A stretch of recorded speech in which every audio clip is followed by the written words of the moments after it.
Ladies and gentlemen, boys and girls, welcome back to another episode of the All We Do Is Talk podcast. We're here with the Week 16 review. Uh, some upsets and some blowouts. I'm here with Moody and Isaiah. How are we doing today? Doing great. December football is over. Now we're moving into the most serious part of the season. So it must be nice that my team has nothing to do with any meaningful moments for that. Yeah, hey, draft position's meaningful. I don't know what you're talking about, but Yeah, the Bears won this week. The saddest thing I saw this week. yeah, and the Panthers are continuing to get it done. But all right, let's start with Thursday night where the Tennessee Titans hosted the 49ers, where they edged them out with a game-ending field goal, 20-17. I think the honest difference in this game is that San Francisco's unfortunately playing with Jimmy Garoppolo. That it was really, really sad to watch. If he played like an average quarterback, San Francisco probably wins this game by 2 or 3 touchdowns. It really shouldn't have been as competitive as it was. But Jimmy Garoppolo's erratic play allowed the Tennessee Titans to hang in it until they stole the game basically out from under him in the fourth quarter. I thought everybody else from San Francisco had played pretty good football games. They really couldn't get George Kittle involved, but I thought he did well in the run game. I thought they ran the ball fine. Thought the offensive line played well. Defensively, I thought they did as well as they could. Obviously, their secondary has no answer for A.J. Brown. But other than that, I thought the San Francisco's team all around played good football, but Jimmy Garoppolo just didn't make enough plays for them to go out here and win the game. For Tennessee, they continue their amazing run of just beating playoff contenders. Whenever they play a good team, it honestly doesn't even matter who's out there for them. They're going to step up and they're going to play good football. That's why Mike Vrabel probably should be the coach of the year, in my opinion. Ryan Tannehill didn't do anything in the first half, but in the second half, he found a way to just feed A.J. Brown as much as possible and get the ball off. Defensively, Tennessee continues to be outstanding. Their front four is really, really good. They played the run well. They found a way to in the secondary, they found a way to make enough plays against Jimmy Garoppolo to get their team to win. Yeah, playoff feel. Jimmy Garoppolo was terrible.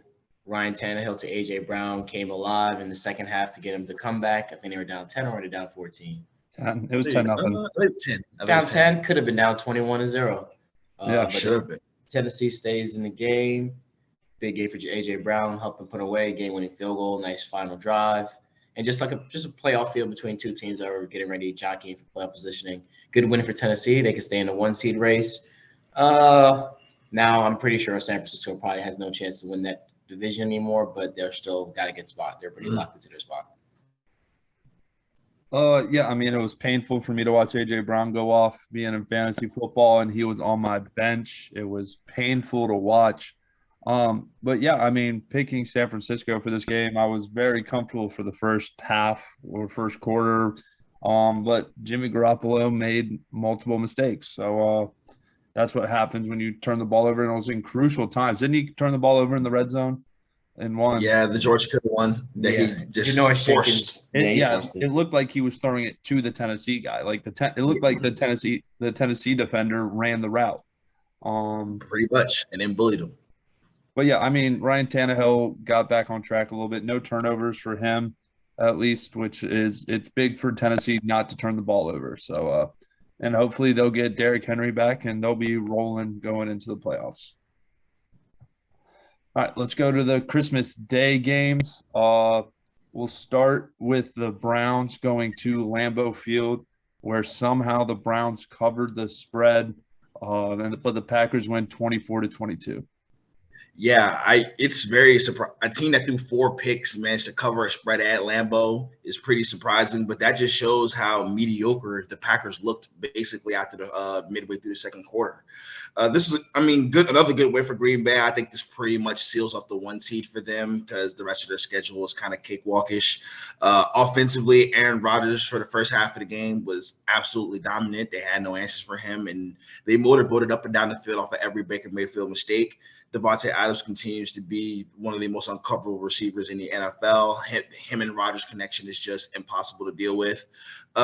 They also have the Aaron Jones, A.J. Dillon dynamic duo in the backfield, which has become basically their number 2 receiver in their offense is those 2 running backs, either running or catching the ball, being playmakers coming out of the backfield. It's been really big for Green Bay to be able to have some sort of run game like that. It takes the pressure off of Aaron Rodgers, so he only has to make plays when he needs to make plays. Defensively, I think the Packers, as good as Rasul Douglas is playing, I think the Packers have continued to kind of play over the head on that side of the ball, and I think that showed itself here. They gave up an easy 250 on the ground to Nick Chubb and the Browns' offensive backfield in general. They really had a hard time stopping it. Even when they tried to load up and gear up for it, they really had no answers. The only thing stopping the Browns' run game was the Browns' offensive coordinator not calling runs. But at the end of the day, they found a way to win.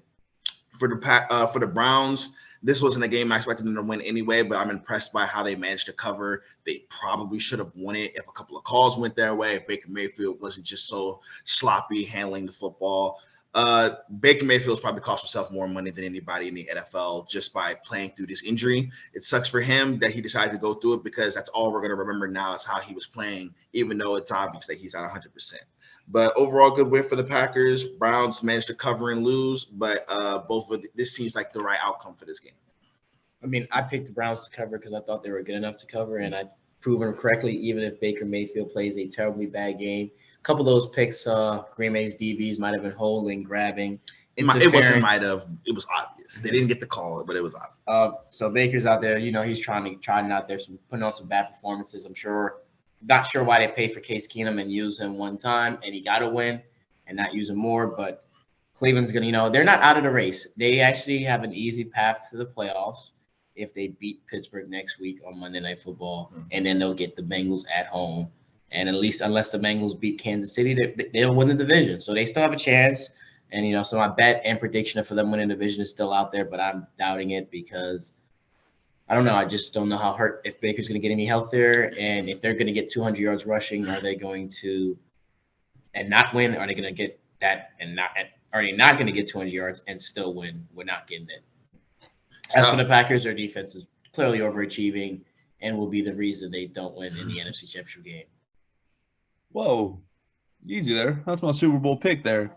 My NFC representative, but yeah, it was a very clean game for Aaron Rodgers. I mean, stats, nothing to write home about. I mean, only just over 202 yards, but, I mean, he got it done. But the play calling on the last drive where you're running the ball and then you let Baker throw it 4 times is not the play. Just not – maybe 2 times, but you need to give Nick Chubb on that series of downs the ball. I don't – At least 2 touchdowns. At least 2 touchdowns. I don't understand how you give the ball to injured Baker Mayfield 4 times, with him already throwing a bevy of interceptions. But yeah, I mean the Browns did what they're made to do, which is run the football. Great day for Nick Chubb and the backfield, like Moody said. Devonte Adams is special. I don't know. He is great, but I don't know how much of that is Aaron Rodgers. I think he would succeed anywhere, but I think Aaron Rodgers is what makes him the no-doubter wide receiver 1 right now. But yeah, just a clean game for the Packers. They got up out of there, but good game. All right, so let's go to the nightcap of the Christmas day. We'll go to Arizona where they hosted the Indianapolis Colts, and I think the Colts handled their business here, winning 22-16. I think then we all picked the Colts, even though they were the underdogs here. I think we all had a pretty good feeling that the Colts were just the better team here, and that was proven over 4 quarters in this game on Saturday night. It's just despite as many offensive linemen as the Colts kept losing, nothing really changed on how the game was going. They kept running the ball solid. Carson Wentz, he made a couple of big-time throws under pressure. Got to give him credit for that. Clean game. Neither side turned the ball over, which was surprising in a low-scoring affair. But the Colts just went out there and managed to keep their playoff hopes alive. They are 8 of their last 10. I think they've won. They're playing really good football, both sides. That defense has really hit their peak late in the season. Hopefully, they can if their pass rush picks up, they can really be a threat in the playoffs. For the Cardinals, just the fall continues. They obviously, Nuke Hopkins has obviously just been a gigantic loss for them because now the rest of the receivers don't really have a place in the offense. They're a bunch of number 2, number 3s are trying to figure out who's the new number 1, and that's not really helping their offense with Kyler Murray. Kyler, I thought, played a good game. I thought he was able to get his receivers the ball. He ran the ball well, but just they can't cash in the red zone. They don't really have a run game right now outside of him. And without number 1 in Nuke Hopkins, it's just they should be happy that they've already clinched their playoff spot, in my opinion. Yeah, two teams going in opposite directions. Cardinals look just second class everywhere. They just weren't playing really good, and the Colts just looked like they just handled them. The big boy them all game long, one in the trenches on both sides of the ball. I thought did a good job containing Kyler Murray, even though he played a clean game. He looks a little, he might be banged up still. And as for the Colts, I mean, nothing really learned here from them, and you're just handling business, which just shows that, that's what you got to do. Carson Wentz put them away in the fourth. That didn't play with their food. I mean, good win for them. Yeah, and Carson Wentz got put in COVID protocol today. So I don't know who they're going to put there. Maybe Sam Ellinger. Who's the other one? Jacob Eason is their other quarterback. Phillip Rivers. That's the rumor. They might be calling up Phillip. But they changed the rules too, so he might be good to go. He might be good to make the game. Like Jonathan Taylor had another great game, 108 yards, but it was just like a couple big runs. I think this was the game where he got held behind the line of scrimmage the most. So Arizona showed some good fight that way, but the Colts still handled their business. I mean, I think they were in the lead the whole game, I believe. I don't think they were trailing once that whole game. So they were in control, and that's when Carson Wentz is at its best, when he's in the lead, calm, and try to move the football. So it was a good building block for the Colts. They're starting to become a very dangerous team that you do not want to see in the playoffs.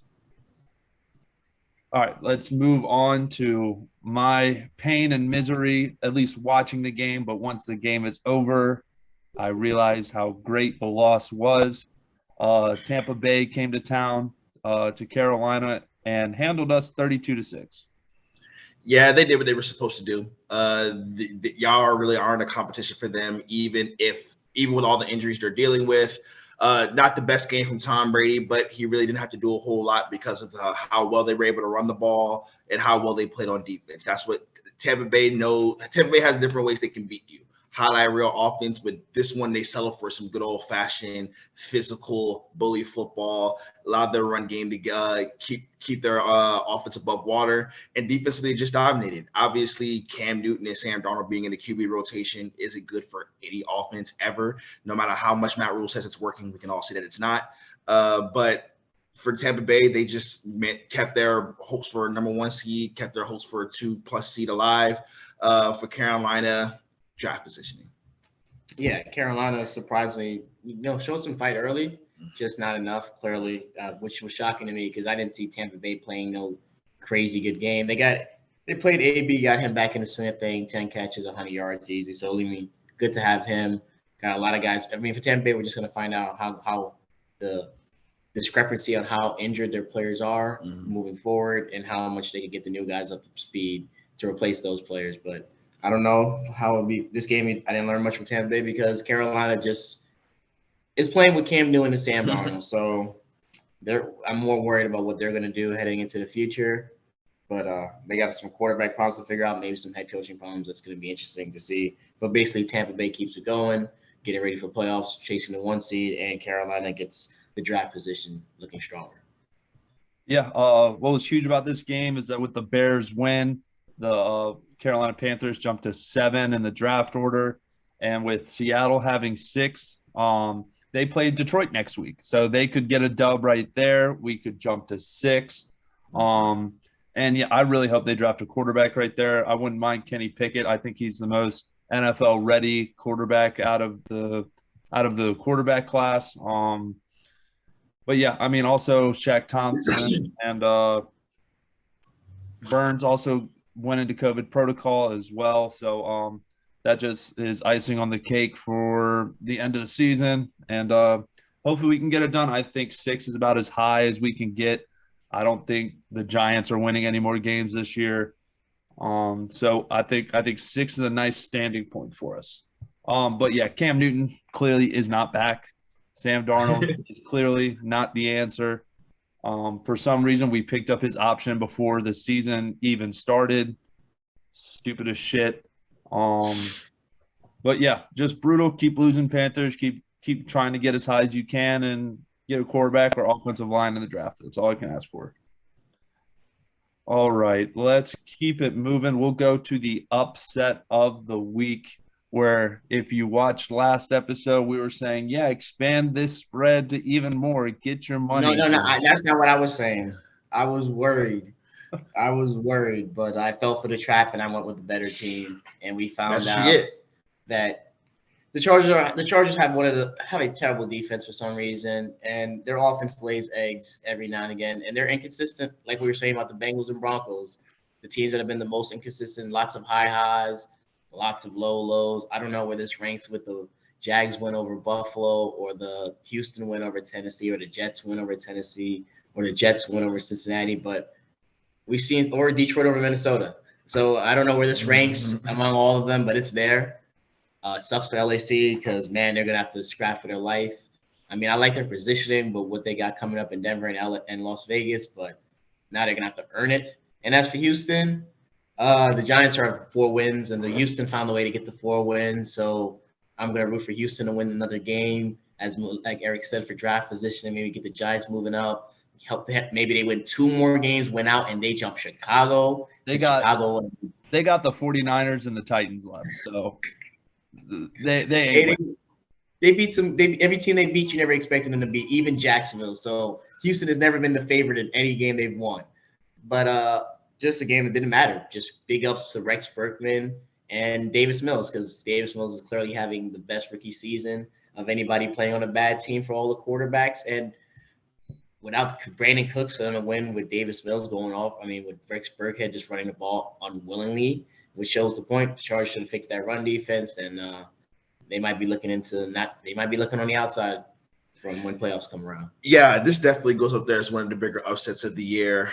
You would expect, even without Mike Williams and Austin Eckler, that they should be able to take care of business here. But this is a young team with a first-year head coach that got caught overlooking an opponent. I think that's clearly what happened here, especially defensively. To give up, I think 34, because I know Justin Herbert threw the pick six in the end. To give up 34 to the Houston Texans, it's just unacceptable, honestly. Brandon Cooks wasn't even out there, so they're letting Davis Mills. That doesn't even sound real. They're letting Davis Mills make plays with Nico Collins and the tight end from Miami, Brevin Jordan, and Rex Burkhead.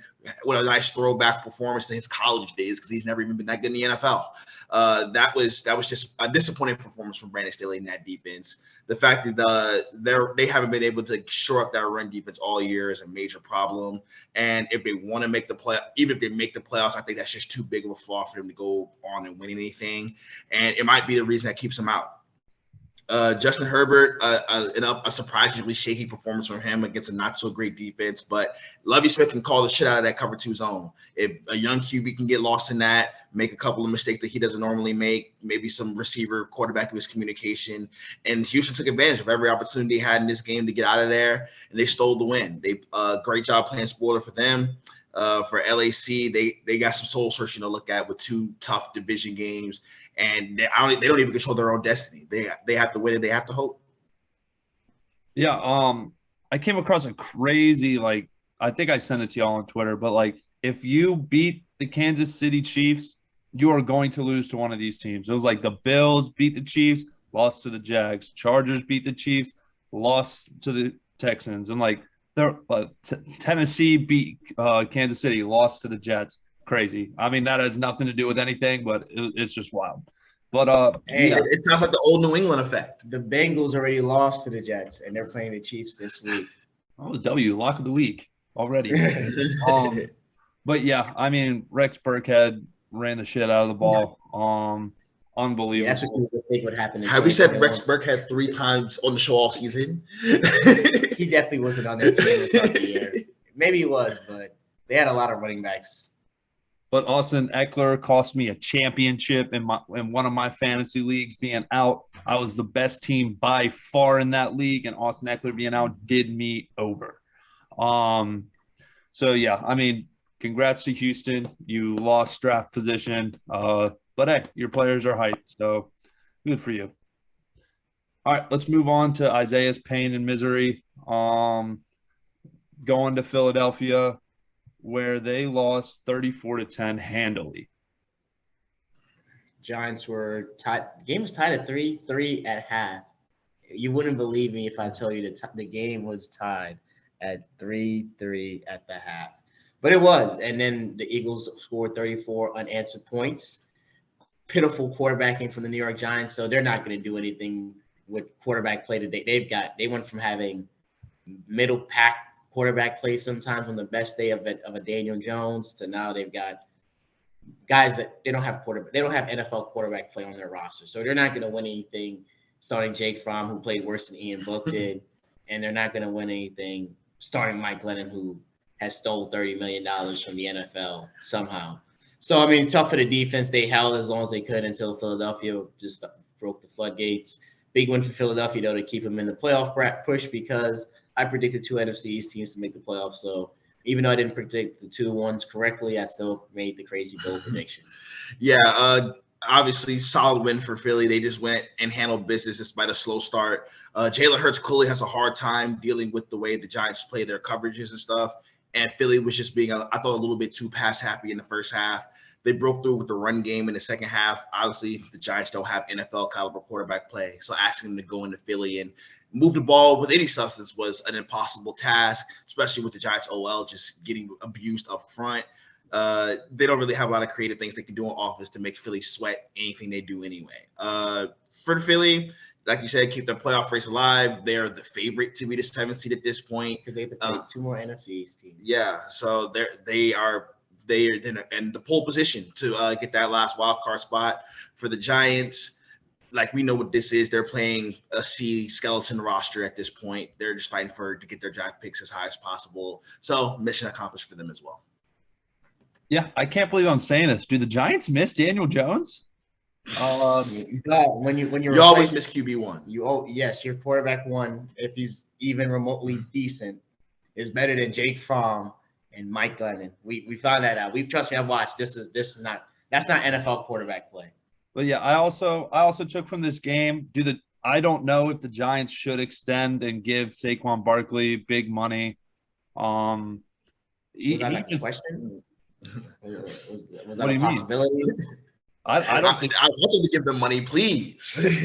He's going to get He's going to get a rookie contract and a couple franchise tags. If things go good, he might get a couple franchise tags. These guys are probably getting thrown away. Yeah, but I mean, the Giants, they stifled the Eagles' run game, which is usually how the Eagles have been winning games, is with dominant run games. And I mean, their leading rusher was Miles Sanders with 45 yards. I mean, and this game needed to be turned off regional television. This game should have been taken off at halftime. It should have never been on there. It was 3-3. That doesn't help your case at all. 3-3 and a half ain't helping the case. Let's move on to the next game. It was uncompetitive too. All right, so let's go to Cincinnati, where Baltimore came to town, and the Bengals laid a whooping on them, 41-21. Finally, a Cincinnati lock that hit.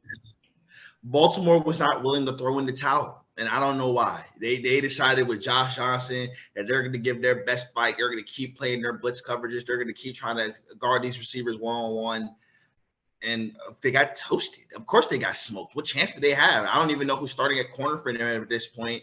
Anthony Average, their 1, and he left the game in a cart with fractured ribs, and the rest of those guys are supposed to guard Jamar Chase, Tyler Boyd, and T. Higgins. And it didn't go well for them. T. Higgins had a career game, 12 for almost 200, 2 touchdowns, one of the highlight reel catches of the weekend over the double coverage. There's nothing they could have done with them all day long. Joe Burrow, best game, obviously the best game of his career, 525 yards, 4 touchdowns.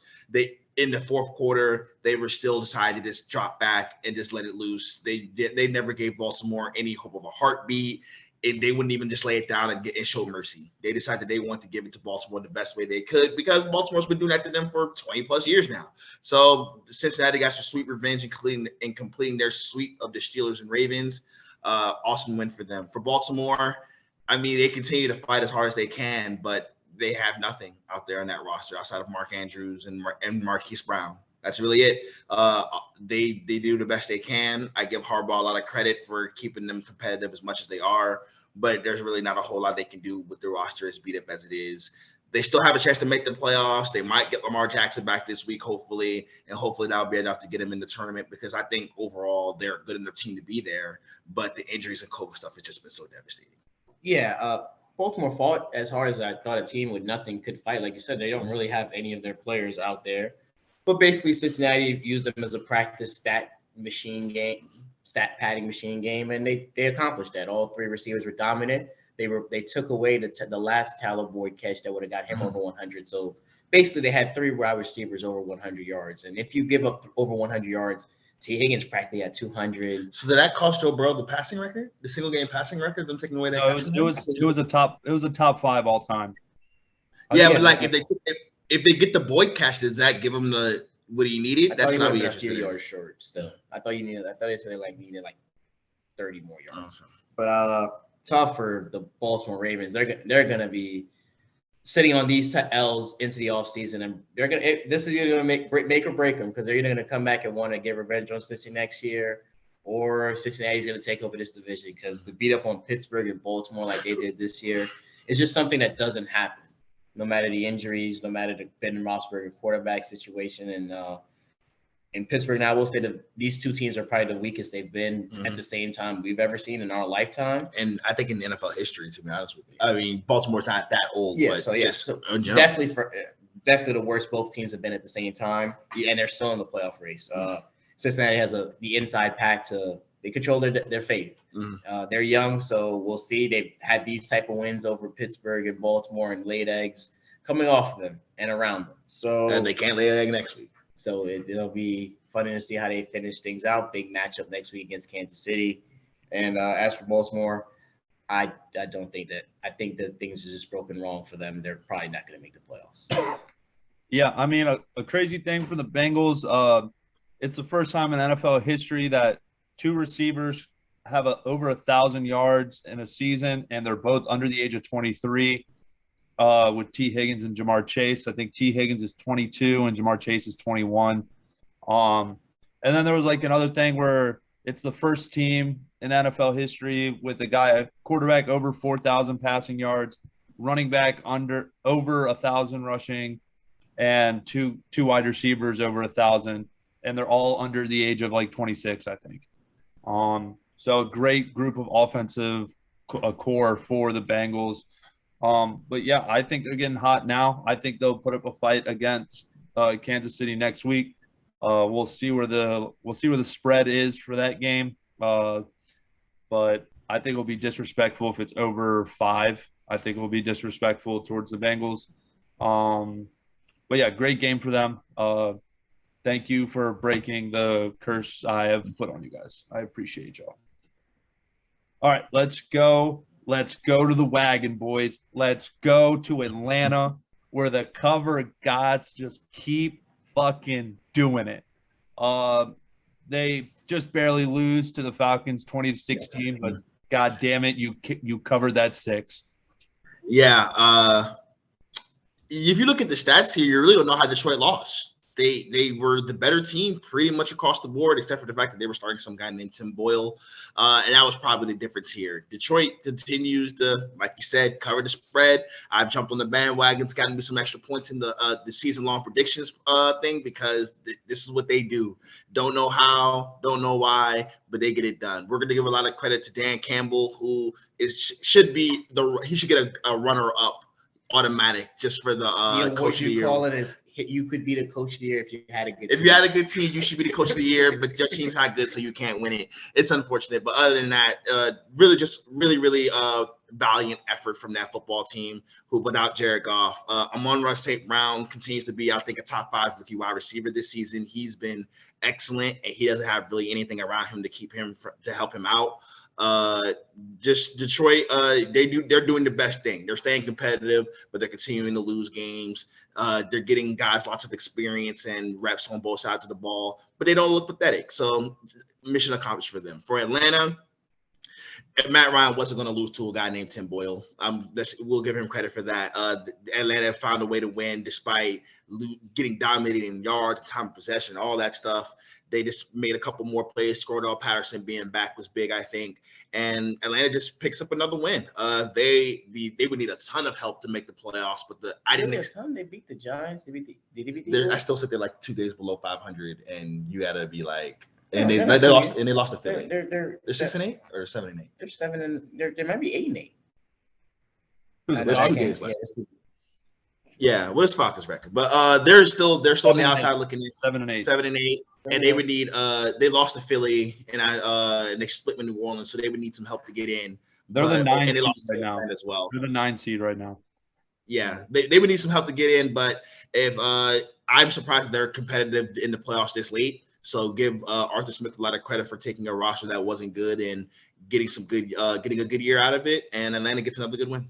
Yeah, that's what Detroit Lions. They've just successfully had the least toxic tanking season ever. You know, this is the best bad team we've ever seen. I guess, and what you'll say, like I guess what are they, 10-4 versus the spread. Mm-hmm. So they just lose closely. I guess if there's a trophy for losing closely, they'd get it. Atlanta won because they had Matt Ryan and he's the better quarterback, but I'm not going to let them off the hook. They did fumble and give Detroit the ball with a chance to win. Atlanta's Atlanta. That's what they're going to do. Tim Boyle almost had a chance to beat them. Mm-hmm. And nothing else. This is the most boring competitive game of the week that didn't mean anything. Both teams are probably packing it up, and both teams are overachieved this year, so no one feels bad about themselves. None of these teams feel bad about themselves. Exactly. Yeah, I mean, the Lions are the face of good teams win, great teams cover.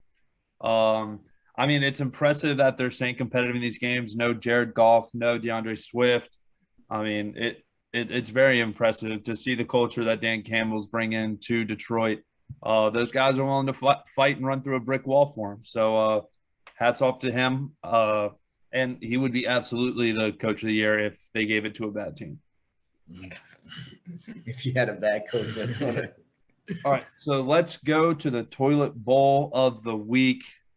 Jacksonville facing the Jets. Jets win 26-21. Just two pathetic franchises going at it to decide who's more pathetic, and Jacksonville gets the victory here because they're gonna continue to pick one, and that's the only good thing to come out of this football game. But if we're talking about the actual football game, we can start with the Jets. Zach Wilson continues to not look very good, but he showed his incredible athleticism in this one. I think it was more bad tackling from the Jacksonville defense than it was impressive Zach Wilson. But hey, not every quarterback has a 60-yard touchdown run on their resume. The receivers really didn't do a whole lot. Michael Carter, who I think is a talented back, they're having a hard time getting him involved as they would like to, especially in the passing game.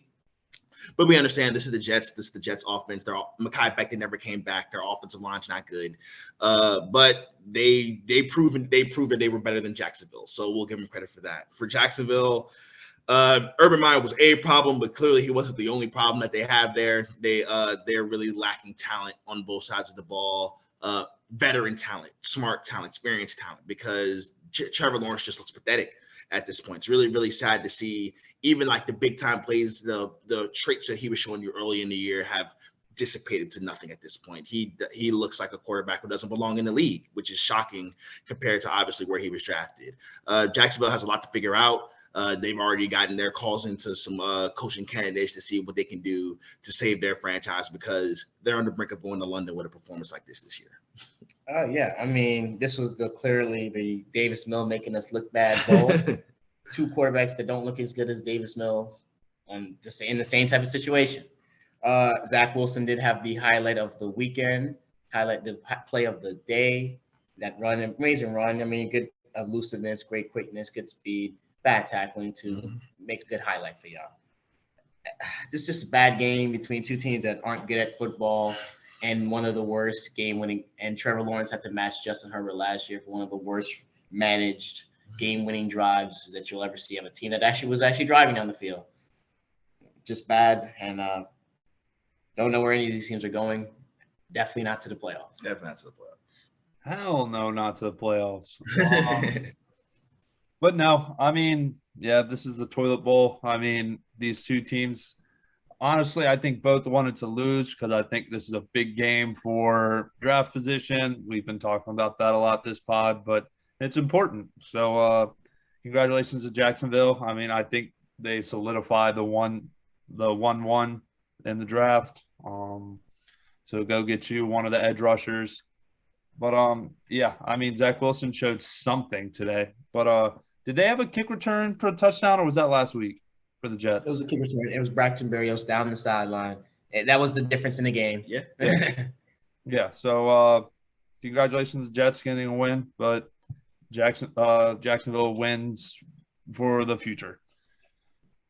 All right, let's go to Minnesota, where the Rams came to town, and the Rams cover 30-23. For a 30-23 final, this was not a well played football game at all from either team. We'll start with the winners, the Rams. Obviously, this is Matthew Stafford's first game of the year. I thought he looked a little skittish in the pocket. He missed throws that he doesn't normally miss. Obviously, a couple of bad turnovers inside his own 10-yard line. One got tipped, but it's just a very clunky effort from what this year has been the best passing offense in the NFL. Cooper Kupp still got his numbers in. Odell Beckham Jr. had one of the best route runs of the weekend. Got wide open in the back of the end zone for the pull away touchdown for the Rams. But just I think the biggest thing for the Rams was Sony Michel and his emergence as the number one back in that backfield. Darrell Henderson's beat up again. They're talking about bringing Cam Akers back, but he's still 5 months off an Achilles, so they're going to bring him in slowly. So it's a Sony Michel show. And we've seen that when Sony Michel gets the bulk of the work behind a decent offensive line, he can really, really be productive. And I think that's what we saw here. That's another element of the Rams offense, maybe the most important element that they may have unlocked in the later part of the year that could be the difference in them being a wild card team or a Super Bowl contender. For the Rams defense, they continue to play well. Aaron Donald has really, really started to flex his muscles at the end of the year. You can tell he's gearing up for playoff time. He's just whooping up on interiors, and the Vikings interior isn't good enough anyway. Von Miller, he started to make a couple of more plays. The Ramsey Jefferson matchup was as advertised. It was pretty good on both sides. I thought Kirk Cousins cost Justin Jefferson a couple of chances to make plays, but Jalen Ramsey is Jalen Ramsey. If you give him an inch, he'll take advantage of it. For the Vikings, they continue to win by 7, lose by 7, be in the game, but never actually being able to win the game against a good football team. It's surprising that they weren't able to take advantage of what the Rams were basically handing to them. Their red zone offense was abysmal. Obviously, missing Dalvin Cook on the COVID list was a big part of that. But Madison has continued to show that he can step in and play well. They got Adam Thielen back as well, who didn't really look 100%. But he left early, I think, too. Yeah, he left early. But for the Vikings, they just another close game, another game where they had opportunities to get the job done and get the victory, but they didn't find a way at the end. Yeah, classic Vikings game. The Rams played pretty C- type of game. Matthew Stafford made 2 terrible decisions. One got tipped. One was just not good decision. But this was the best game from the Rams special team and defense I think we've seen all year. And that's you saw Tom Brady last year throwing a bunch of turnovers in the playoffs. So sooner or later, usually to win a playoff game, you're gonna need your defense to overcome your offense sputtering out for a little bit, which good to show that they could do that. But still, you're gonna want to get that offense going. Still struggling to adjust all the new pieces with Robert Woods being gone. That's a big loss. He was the person that had been in the offense the most. So we'll see how they overcome that in the playoffs. When people start to double Cooper Kupp and bracket him more and more. Odell, he's shown some flashes, but we don't know where that's going to take you. And I just wonder if they could get Van Jefferson involved some more. He looks like he's going to be the future of their X receiver in that offense. But as for Minnesota, I mean, might be the nail in the coffin for their season. They are going to go play their boogeyman in Lambeau next week, so we'll see if they overcome that. If they were to sweep the Packers, then I'd say they deserve to make the playoffs, but I'm not going to jump on that bandwagon too soon. But that's tough. And Mike Zimmer, their backs are against the wall. This might be his last ride. And we'll see how they get out of that. And as for the Rams, that game at Lambeau's in prime time, by the way. Sunday Night Football. And as for the Rams, they're going to chase this 1 seed because everybody's got a chance at it. And they probably left the Cardinals in a precarious situation after finally playing catch up and catching him. I picked them to win the division, but after the Cardinals got out to that stretch, I didn't know if they could catch him, but they did. This is one of the best chase down. I think it's more Cardinals fall apart. One of the best chase down jobs I've seen in a while, though. Eric? Yeah, I mean, Cooper Kupp did his thing. I mean, the Breakfast Club is still going strong. But the Minnesota Vikings are probably one of the worst situational football teams I've ever seen. The Giants still exist. And when he said one of the worst, but yeah, y'all up there too, though. When I watch football, those two teams make the wrong decision at the wrong time often. But yeah, I mean, Dalvin Cook was they were missing him, but I mean, they have serviceable backs without him, but obviously you always miss a premier running back. Yeah, I mean, the Rams got up out of there with Matthew Stafford's worst performance of the year. So that shows how great of a team they are that you can overcome your quarterback's worst game of the year. And it looks like they're getting revved up for the playoffs. I think for them, matchup is still crucial for them on who they play. But yeah, they're getting right at the right time. All right, let's go to these 4:00 games. We'll start in New England. Buffalo came to town and beat the Patriots 33-21. I mean, this could be nothing but a love fest for Josh Allen. This was the best football game I ever saw him play. The big time throws, the ability to make plays with your legs. He was accurate in all three levels. He dominated them today. On Sunday. Clearly, Bill couldn't get the weather machine out to New England in time. It was a beautiful day up in the Northeast, and Josh Allen took full advantage. It just picked them apart. First team to not punt against a Bill Belichick-led team. They took advantage on fourth down, and they put the points on the board every time they needed to do so to make sure New England couldn't steal the game from him at the end. This was just a classic Josh Allen carry job. He put the team on his back. He said, "I got y'all. We're going to go get the job done." And that's exactly what happened here. And Bill Belichick he couldn't answer somebody who displayed the type of talent that he displayed in this game. They really didn't need anything else. They didn't need the run game. They just needed him to go out there and make plays, and that's what he did. And then Buffalo's defense had a much better game plan to stifle up the run. Obviously, they forced Mac Jones to try to make more plays through the air. And he did a little bit of that. He was able to keep them in it, but not being able to throw the ball 3 times and run for 250 is much easier than having to deal with that Bills pass defense. And that was the difference in the game here. The Bills forced Mac Jones to try to match Josh Allen, and they couldn't do so. For New England, obviously New England's a good football team. It's a shame that they had to see Buffalo twice in 3 weeks. It was going to be really hard for them to go beat a team that's probably better than them a second time in in a short period of time. But Mac Jones, he's looking more like a rookie later in the year, but they're still able to overcome it with good scheme, good coaching, good run game, all that stuff. But their run game wasn't able to just completely dominate the game here, and that's why they took the L. That's the biggest point is that Buffalo gets their win back, series split between two good teams. Not crazy to see that there. Clear day and nice weather made for a tough Patriots defensive day because Josh Allen was just doing whatever he wanted to them. Stephon Diggs was covered earlier, but as soon as the other receivers, the Isaiah McKinney stepping in for Cole Beasley, Gabe Davis stepping in for Emmanuel Sanders, who looks like he's probably done in that rotation there. But as soon as those guys started making a couple plays that opened it up, and next Stephon Diggs to Josh Allen and Stephon Diggs just started taking over the game, and they just kept matching. They were getting their fourth down conversions, which is random, but they were getting him against a Bill Belichick. Just didn't punt, so that's just crazy to imagine that Bill didn't get one stop. But that's what the Bills offense can do for you when they're clicking on all cylinders. Wish they could run the ball better and without having to run Josh Allen, but we'll see how he lasts because he's taking lots of hits these last couple weeks.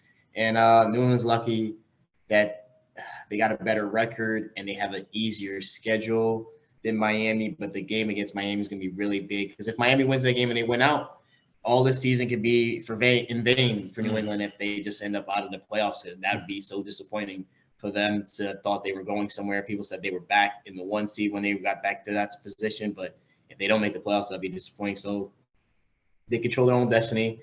Bill will have some answers, but that game against Miami, that's huge. Yeah.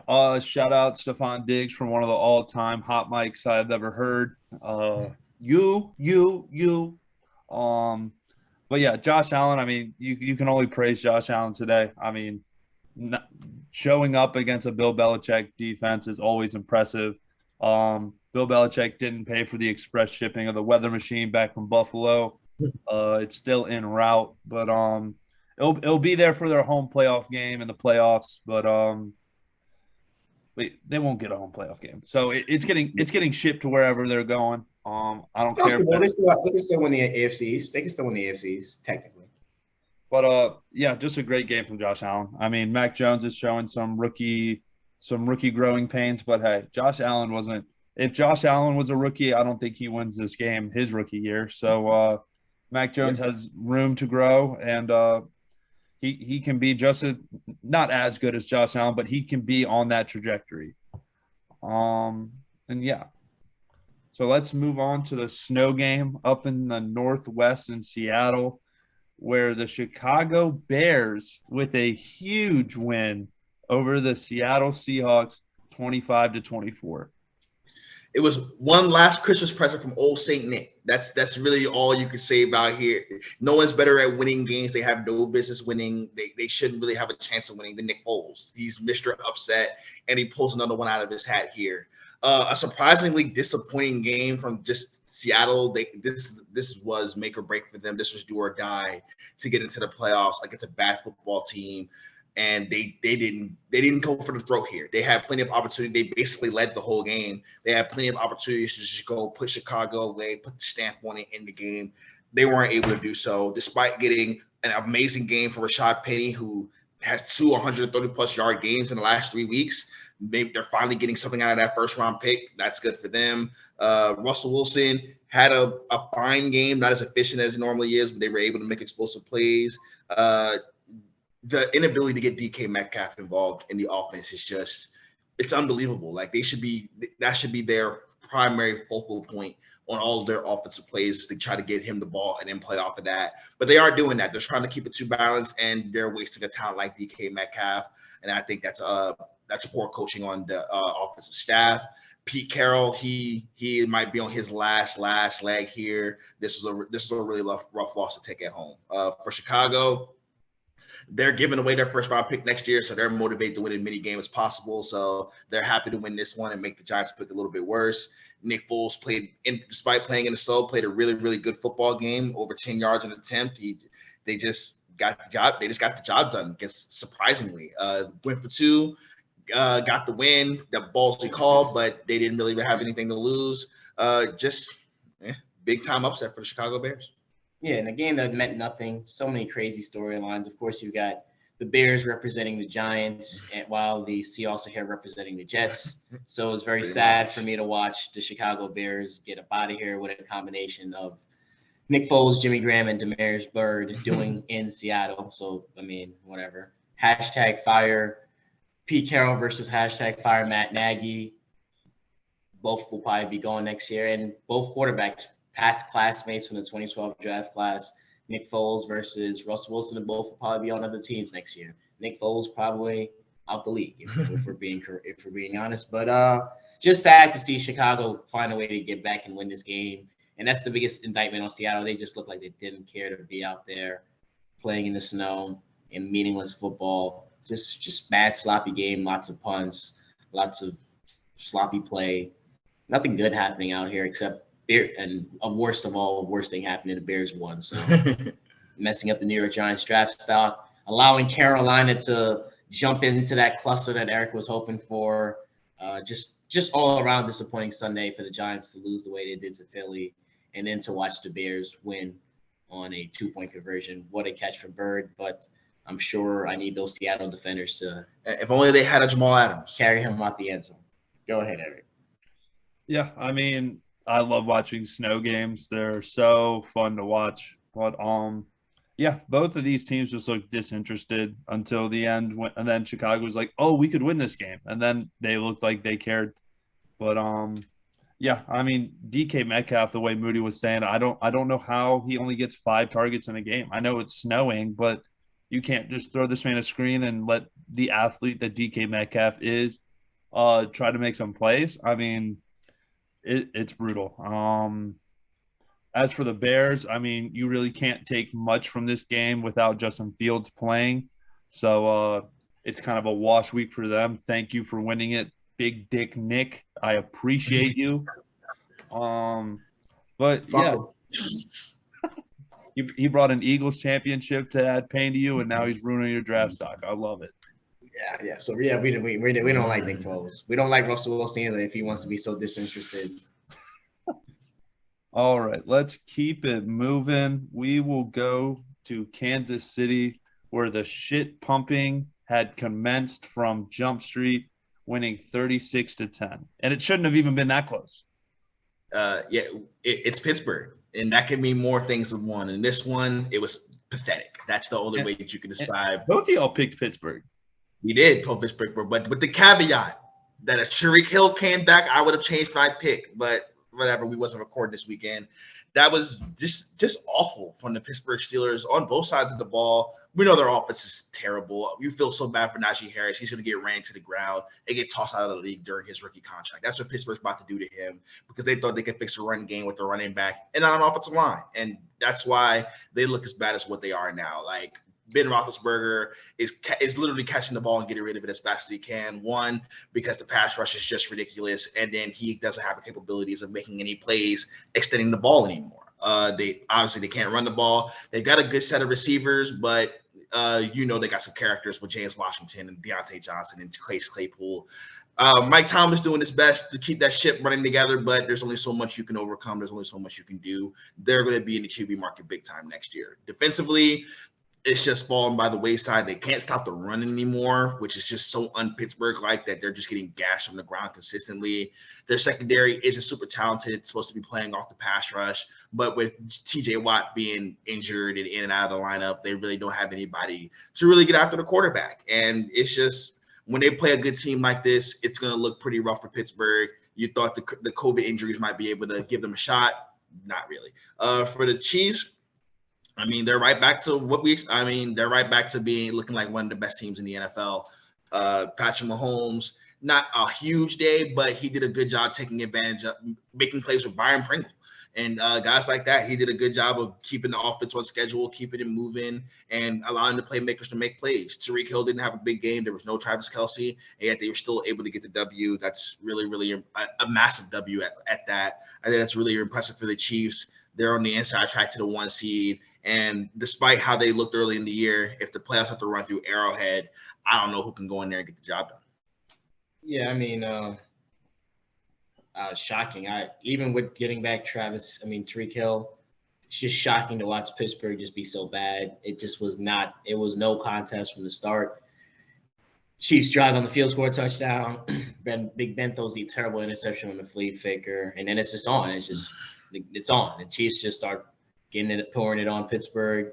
Mike Tomlin had his mask on the whole game, so we didn't get no facial expressions because I'm sure he was not happy to sit through that. And Pittsburgh just got dominated. Like you said, this is the worst Pittsburgh defense we've ever seen in our life. The worst Pittsburgh defense they've had in 60 years, according to everybody. And Kansas City's back. People had a chance to. There were lots of chances to bury them. There were lots of chances. There were infinite chances. Games against the Giants, games against the Packers, games against the Cowboys just come to mind of games that just found the way out of there. And if those are become 3 tough losses, which they easily could have been, who knows if the Chiefs recover? But everybody in AFC West just fought each other to ties, and nobody separated, and so Kansas City separated when they started clicking. And we just wait to see if Pittsburgh's gonna have a losing season. Really, that's the biggest takeaway. They're 7-1. That damn tie is gonna open the door for them to be 500. So not be under 500. So that's what we're just waiting out to see. Really, in my opinion, coming out of this game. Yeah. So what I took out of this game, some analysts were saying, "Oh, this is a game without Kelce and possibly without Tyreek Hill. We'll find out really what Patrick Mahomes is all about."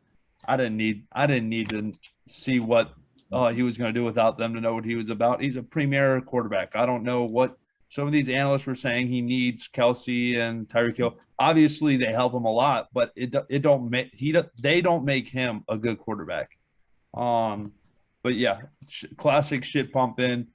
what Moody said about Najee Harris, sad but true. He's got a Saquon Barkley future in his right there. That's his future. He's staring a Saquon Barkley future right at it. But yeah, just a classic shit pumping. The Chiefs are on their way up and the Steelers are on their way down.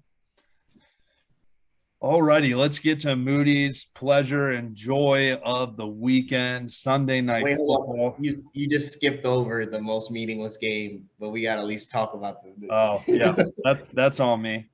Let's talk about the pitiful Raiders beating the pitiful Denver Broncos, 17-13. I'll give Vegas a shout out for sealing up the NFC East for the Cowboys. He even had to go on the field Sunday night. Derek Carr's better than Drew Lock. I think that's really the only thing you can say about this because the Raiders really didn't deserve to win this game. I don't think the Raiders are really a better team talent-wise, but they have Derek Carr who's going to be able to make enough plays in the fourth quarter of games to get the job done. And Drew Lock has proven he's not an NFL franchise. He's not an NFL starting quarterback. It's rough. It's about what you expected in the game between two solid defenses, and with the injuries they have, some bad offenses. The Broncos, I think people want them to give Javonte Williams more touches. I think in a season where they're not going anywhere, it's smart not to try to just run him into the ground like Najee Harris. But just like you said, like I said, meaningless game between the third and fourth best teams in the AFC West. Both of these teams, I think, is still backdoored their way into the playoffs by winning their last two games with some help. But who really wants to see these two teams playing in January?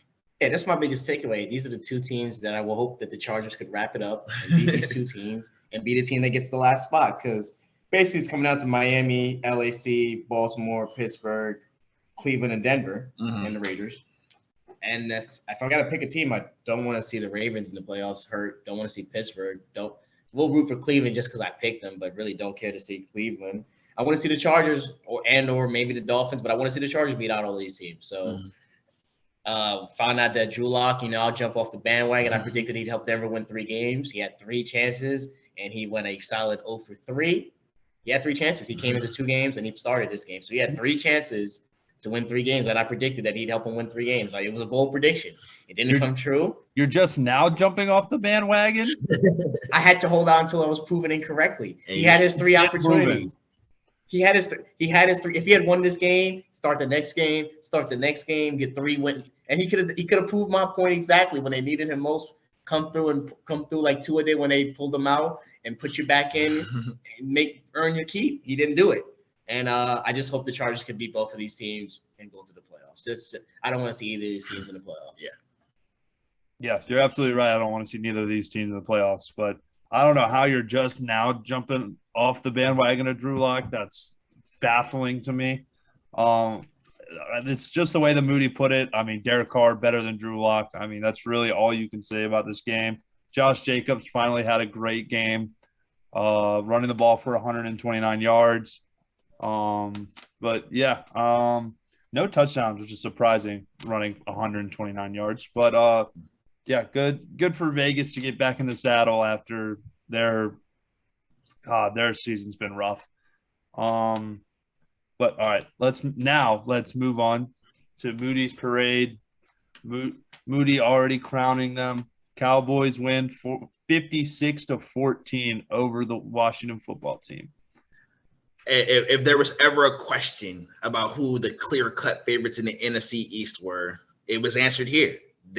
We showed without any shadow of a doubt that the Washington football team are not on our level. I don't know why they brought their benches over here to get smoked up like that. Maybe they should have brought some cooling benches to keep their players from trying to kill each other on the sideline. And it was only 28-7 at that point. It's not like they had finished getting annihilated the way they were going to. They still had somewhat of a chance, but no, not really. The Cowboys dominated them in all 3 phases. They're the first team in the NFL to score in all 3 phases of the game. Highest scoring game of the year. You're the first team. You're the first team in the NFL this season. That's what I said. You said. I said this year. You said you made it seem like it ever.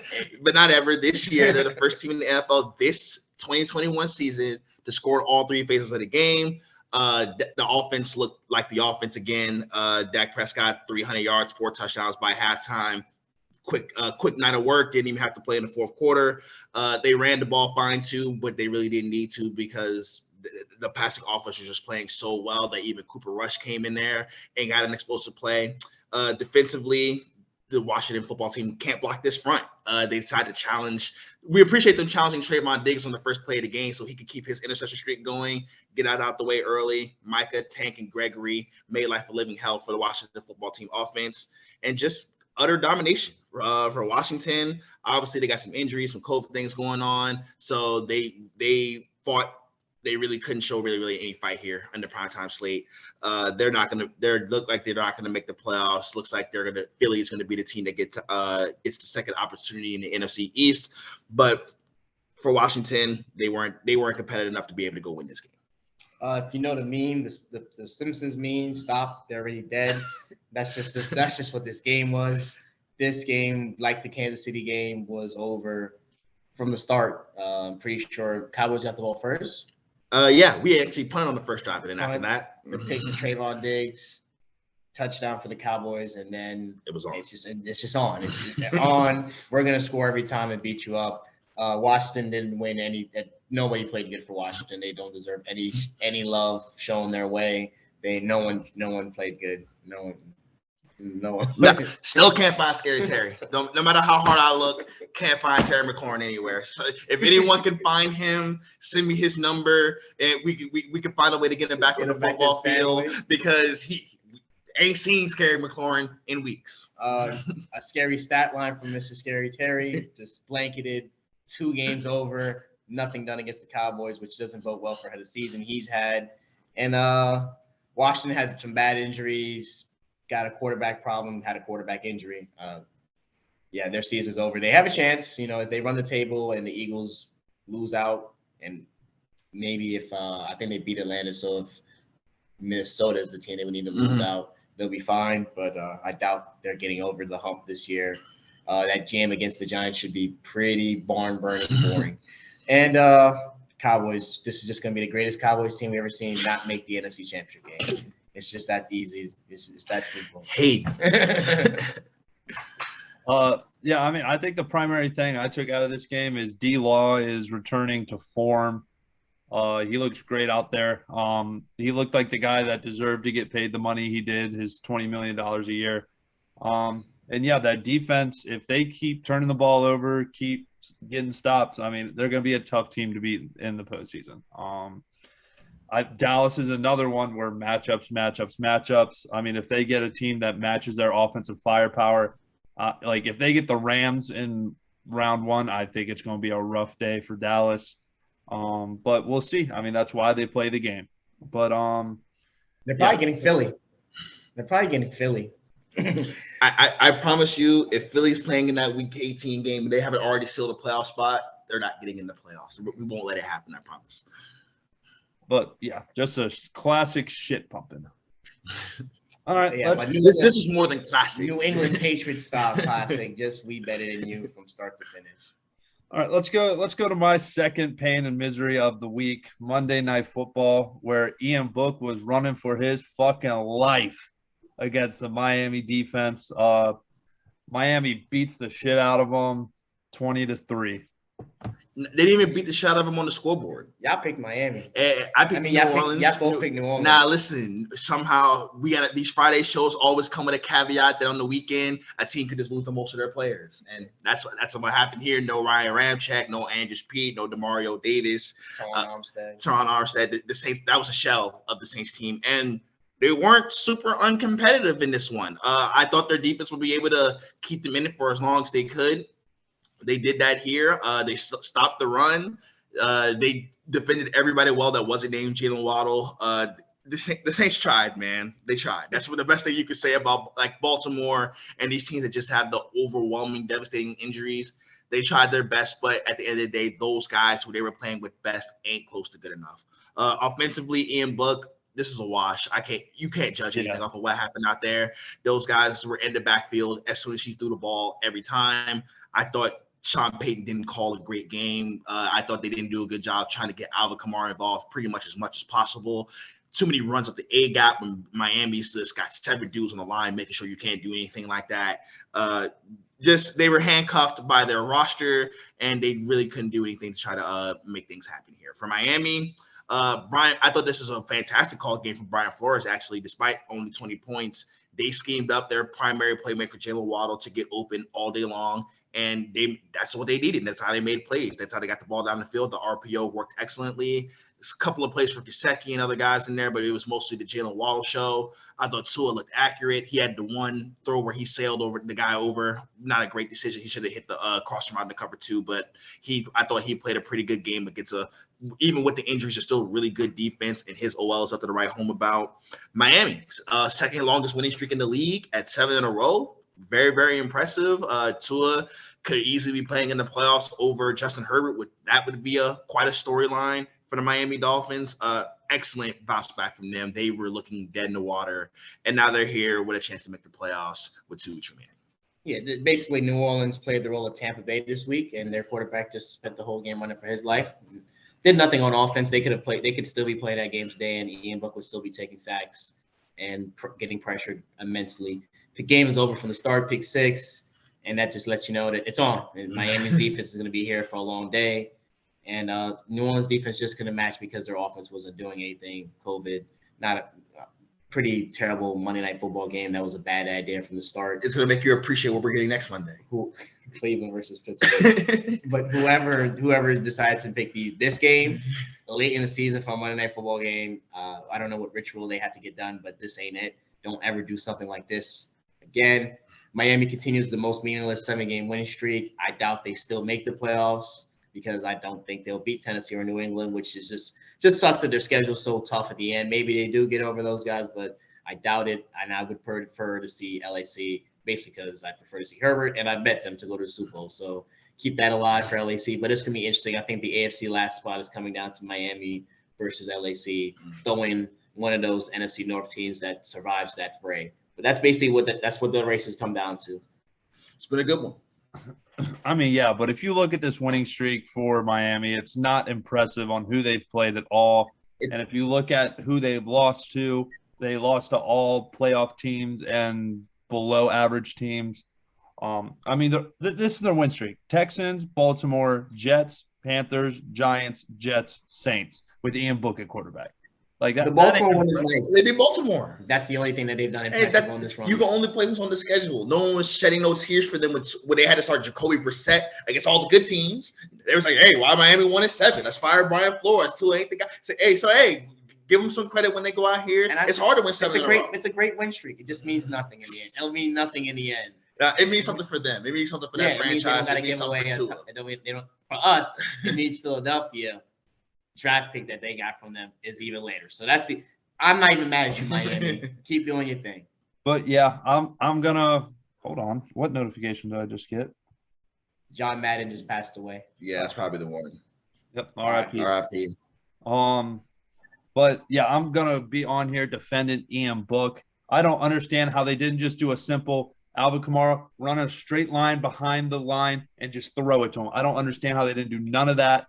There was 7 guys on the line of scrimmage every third down, and they sent the house every third down.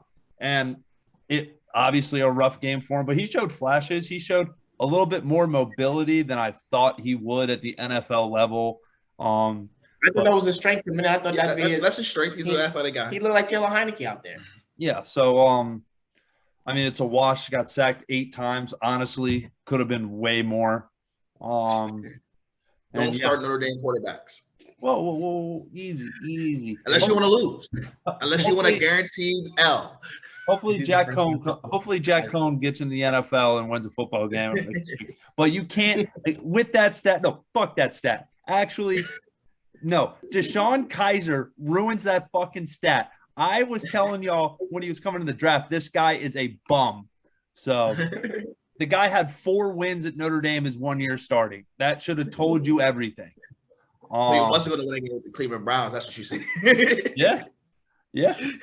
So Ian Book, Brady Quinn and Jimmy Clausen, though. I mean, they're on the list too. It's a list full of names that range a long time period of disappointment. Yeah. He also had to go to Cleveland too, though. Brady Quinn also went to Cleveland. Yeah. So it's tough when they go into Cleveland. But yeah, so Ian Book, keep your head high. Hopefully you get a start next week. We'll see what the COVID protocols are. They'll probably be out. But yeah, keep your head high. Hopefully you'll get another chance somewhere, somehow, some way. All right. For MVP power rankings, I'm ready to seed over and just go with one. Aaron Rodgers will be the league MVP in my opinion. I'm just gonna ride that out. I think this is just gonna be a race between Jonathan Taylor and Cooper Kupp for Offensive Player of the Year. Yeah. I agree. If we're just gonna not do the top three anymore. I mean, you could do three. I don't. Yeah, Aaron Rodgers is gonna win the MVP, of course. If I had to do a number two, Jonathan Taylor, like he's been the best non-quarterback in the NFL this year. The Colts are 9-0 when he has 100-yard games. He has 9 100-yard games. They have 9 wins. Like that tells you everything you need to know right there. And number three, I'll cheat a little bit. It's really tied between 3 quarterbacks and Josh Allen, Matthew Stafford, and Dak Prescott, all fighting for second place behind Aaron Rodgers, and with old ass Tom Brady being in the conversation as well. Aaron, you doing? Aaron, hey, my MVP prediction of him going back to back. That's how you Minnesota, you're our last hope. Yeah, Eric, go ahead. Aaron Rodgers is clearly the number one. I'm gonna put Dak Prescott at number 2, honestly, for me. And then I'll keep hanging on to Tom Brady. I'll put him at 3 with Josh Allen 3B. Yeah, I did. The separation that Aaron Rodgers has somehow been able to perform. If Tyler Huntley could take a second read, if Cleveland could get a call in the fourth quarter, then maybe we have a different conversation. If Kyle Russell throw the ball right to Rasul Douglas, if AJ Green turns around, the Packers are going to have 3 straight 3-loss seasons in which they've won in the ugliest ways possible all 3 years. And when they lose at the NFC Championship game, nobody will be surprised. But yeah, we'll be back before the new year. We'll be back before the new year. All right, catch you, Eric. See ya.